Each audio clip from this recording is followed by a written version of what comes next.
Video के पसंद आने पर लाइक से सब्सक्राइब करना ना भूलें। थैंक्स। हेलो स्टूडेंट्स, आज हम बात करने वाले हैं इस वीडियो में अकाउंट्स के बारे में। जो आप लोगों का एग्ज़ाम होने वाला है, ये सारे क्वेश्चन जो है पीवीआई होंगे और हम उम्मीद करते हैं कि ये सारे क्वेश्चन से आपको बहुत बहुत बहुत ही ज़्यादा प्रॉफिट होने वाला है। और यदि आप हमारे चैनल पर नए हैं तो प्लीज़ आप इसे लाइक, शेयर एंड सब्सक्राइब जरूर करेंगे ताकि आप हमारे साथ बने रहें। आइए स्टार्ट करते हैं। इस वीडियो में जो पहला क्वेश्चन हम आपको पढ़ाने वाले हैं ना, वो है साझेदारी की परिभाषा। बहुत ही सिंपल है और आपने शायद पढ़ा भी होगा, आपने याद भी किया होगा कि डिफिनेशन ऑफ पार्टनरशिप, साझेदारी क्या होता है। हम बहुत ही आपको सिंपल, सटीक और बिल्कुल शुद्ध देसी भाषा में हम आपको पढ़ाने वाले हैं। सारे लैंग्वेज बहुत ही साधारण होगा और जो आपको आसानी से याद हो जाएगा, इस तरह का लैंग्वेज का हम प्रयोग करेंगे। ऐसा नहीं कि बहुत सारे किताबी भाषा का कठिन कठिन वर्ड हम ले आएंगे, ऐसा कुछ नहीं है।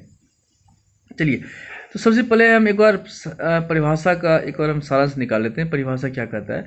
सबसे पहले भारत में जो है भारतीय पार्टनरशिप एक्ट 1932 1932 लागू होता है और इसमें जो है ना भारतीय साझेदारी अधिनियम 1932 में इसकी परिभाषा दी गई है। कहा गया है कि साझेदारी दो या अधिक व्यक्तियों का ऐसा पारस्परिक संबंध है जो किसी वैधानिक व्यवसाय के लाभ या हानि को आपस में बांटने के लिए सहमत होते हैं तथा व्यवसाय का संचालन सबों के द्वारा या किसी एक के द्वारा किया जाता है। तो परिभाषा कहता है साझेदारी दो मतलब कम से कम दो व्यक्ति होना चाहिए। तो ऑब्जेक्टिव भी पूछता है कि कितना व्यक्ति, कि साझेदारी में जो है कम से कम कितने व्यक्ति होने चाहिए। तो कम से कम दो व्यक्ति होने चाहिए। और मैक्सिमम के बारे में कहा गया है कि 50 से अधिक नहीं होना चाहिए। पहले 20 था लेकिन अभी 50 कर दिया गया है, याद रखिएगा आप लोग, ये ऑब्जेक्टिव में आता है। तो दो या अधिक व्यक्तियों का ऐसा एक इंटरनल रिलेशनशिप है, मतलब आपसी संबंध है जो किसी वैधानिक व्यवसाय की, वैधानिक का मतलब होता है जिस व्यापार को सरकार ने मान्यता दिया हो उसको हम बोलते हैं वैधानिक व्यवसाय। तो जिस व्यवसाय को सरकार ने मान्यता दिया हो उसको क्या बोलते हैं, वैधानिक व्यवसाय। अब जिस पर सरकार ने प्रतिबंध लगा रखी हो उसको हम बोलते हैं अवैधानिक या इलीगल बोलते हैं।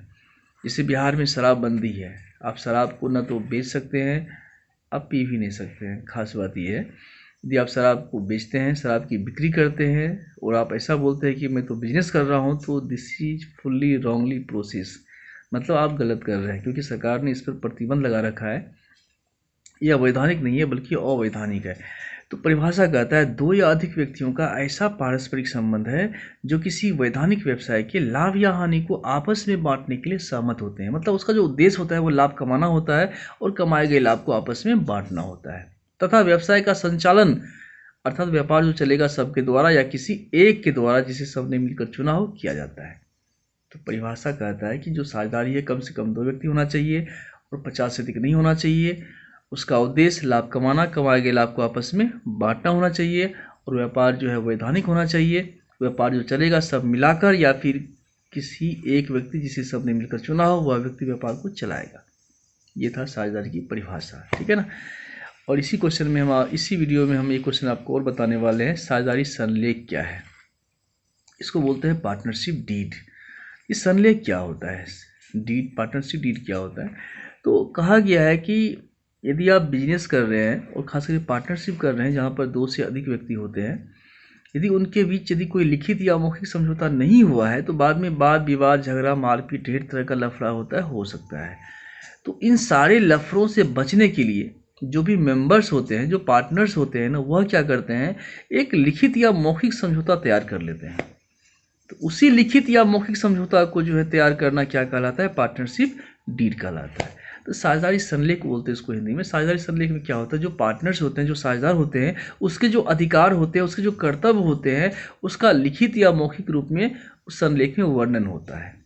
मतलब साझेदारी संलेख के माध्यम से यह साझेदारों का जो अधिकार है, जो कर्तव्य है, उसे सुनिश्चित किया जाता है। इस संलेख में जो व्यापार है, जिसको फर्म बोलते हैं, फर्म का नाम होता है, व्यापार की फर्म की प्रकृति होती है, कितने पार्टनर्स हैं, कौन कितनी पूंजी लगाएगा, यदि किसी ने काम किया तो क्या उसको वेतन भी मिलेगा, यदि किसी ने बिजनेस में अलग से कुछ रुपया लगा दिया है या लोन के रूप में कुछ रकम दिया है तो उसको कितना परसेंट ब्याज मिलेगा।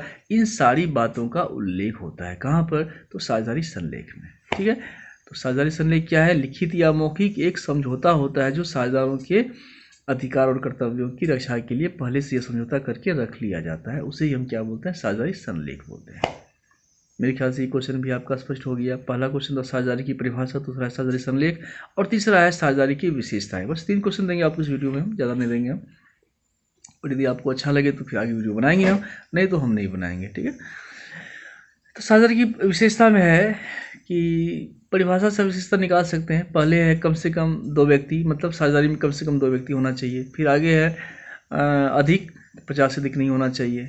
फिर आगे है वैधानिक व्यवसाय, तो साझेदारी के लिए कि जो वैधानिक व्यवसाय का होना आवश्यक है, और वैधानिक व्यापार या व्यवसाय नहीं होना चाहिए, ठीक है। फिर आगे है समझौता, तो साझेदारों के लिए जो है लिखित या मौखिक समझौता अनिवार्य होता है। यदि आप समझौता नहीं करेंगे तो बाद में किसी भी तरह का वाद विवाद, झगड़ा, लफड़ा, इस तरह का प्रॉब्लम आपके सामने में आ सकता है। इससे अच्छा है झगड़ा से बचने के लिए कि आप अपने बीच कोई लिखित या मौखिक समझौता करके रख लें, ठीक है ना।